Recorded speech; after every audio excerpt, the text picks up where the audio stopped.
So here's the first thing I do when I get a Elecraft K1. I take the dial, doesn't really matter which band you're on, I'm on 40 meters now.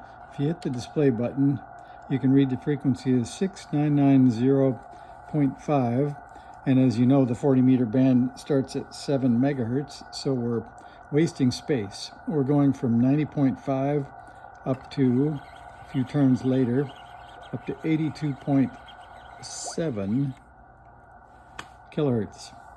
That's 7082. So we're wasting almost 10 kilohertz below the 40 meter band.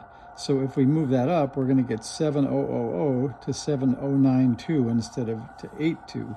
So we'll go look at the top view here. So you can see this coil is called L1. That's the VFO coil. So if you want it to go up in frequency, you just squeeze the turns tighter on the core. So I'll just give it a little squeeze and we come back and see where we went. So we go back down to the bottom now.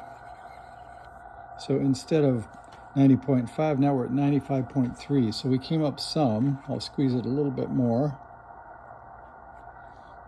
There's 97. We'll squeeze it a tiny bit more. There's 99.5. That's probably good for me.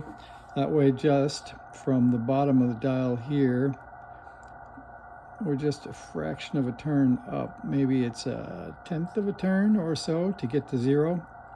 So now I can turn all the way to the top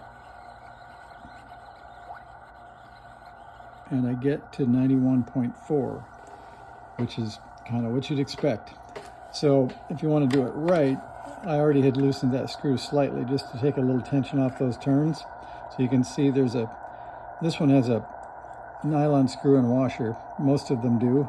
You just loosen that a tiny bit, squeeze your turns, and then as you tighten it back up, it'll probably move a little bit, so you might have to do it a couple of times.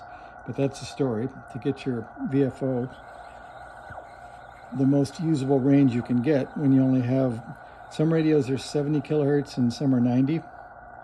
So that's the first fix I would make. Thanks for watching.